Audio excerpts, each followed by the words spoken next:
First of all, your generosity has blown us away completely. Thank you so much to all of you who have made contributions towards our Hairy Henry project. You made it possible for us to make a start. How exciting!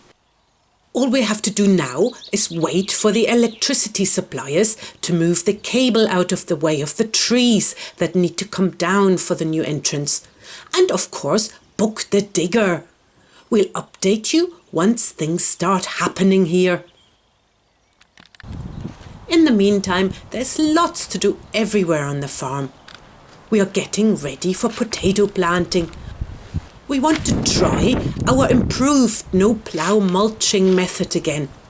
This time we're putting plastic down where the potatoes are going to be planted next month to get rid of any grass. The elephant garlic is coming along nicely. Our youngest rabbit, Georgie, had a bit of a hard time after her neutering operation. Her digestion took a long time to get right again, so she spent some time in the kitchen being monitored and pampered. She's fine again now and happy to finally be able to live in the same run as her dad, Oreo. Snowball is making good use of the first greens.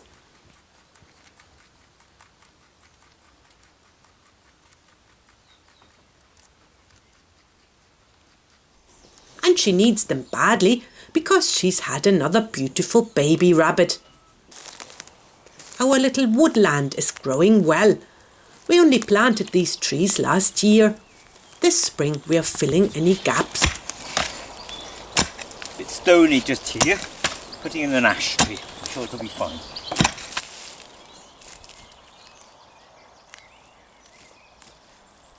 Do you want to squash the foxglove? No, that'll be very pretty in another month or two.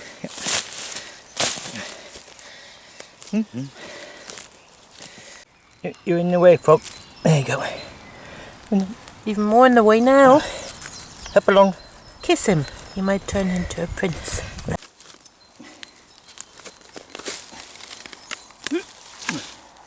Good luck, tree.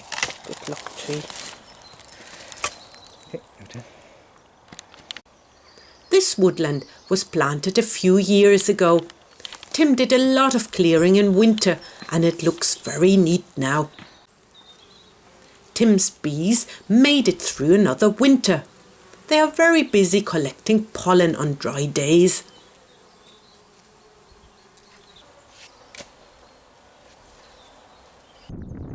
YouTube's paying us less and less these days, so we were too busy earning a living this month to work on the book. But Tim's working on a few new design ideas, and if all goes well, we might be able to get back to it next month.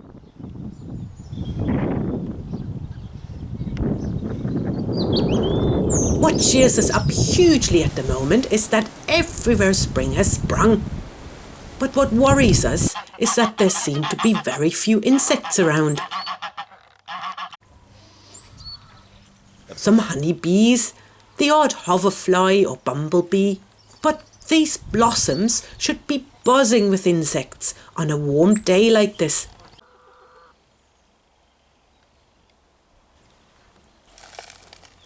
The goldfish in the pond near the house had a fantastic reproductive year last year. There are nice big ones now, as well as many small baby fish. They all love cake crumbs, it seems. The horses feel springy as well. One of our horses, Flora, always needs looking after a bit more during the winter. She's a bit sensitive towards cold and rain. So she had a 2-layered coat on until now, but it's high time to take one off now. She's losing her winter hair like mad, a sign that she must feel quite roasty. The hair will come in handy for all the busy birds building their nests. Flora is a great companion for trips down the road.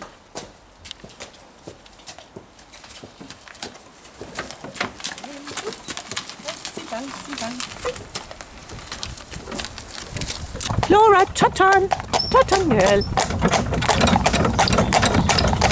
She loves trotting along with the gig behind her and doesn't mind if we sit in it too.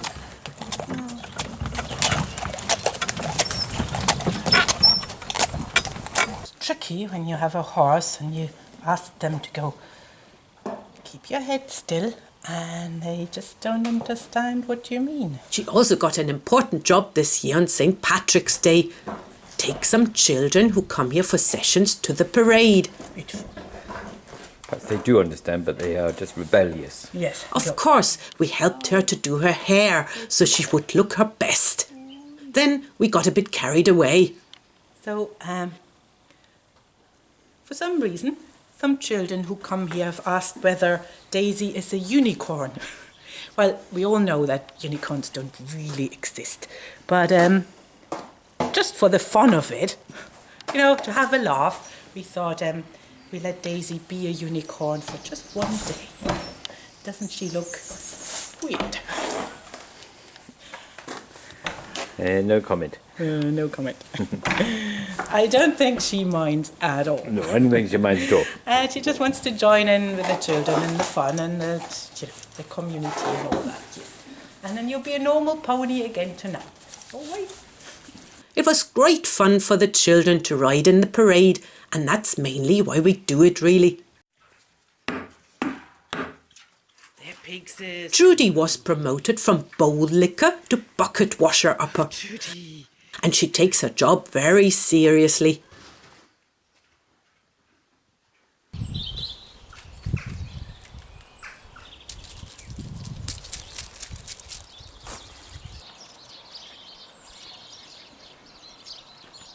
The geese have a bit of a tragic time at the moment.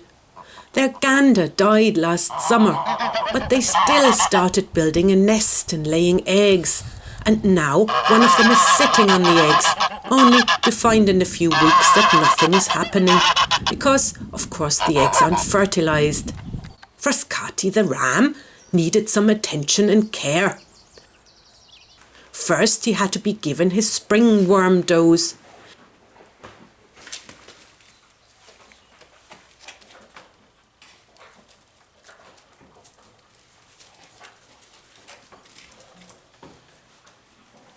Then his feet needed to be trimmed. Frascati had a mouth infection about 2 years ago that left him with an actual permanent hole in his cheek. I need to flush this with salt water every once in a while to keep it all clean. Frascati doesn't seem to mind all this. He actually quite likes to be given attention. And then he's off again back to his field, happy out.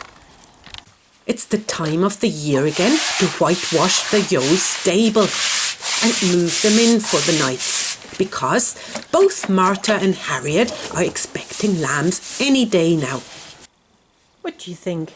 Will that do? We hope to report to you with good news in our April update.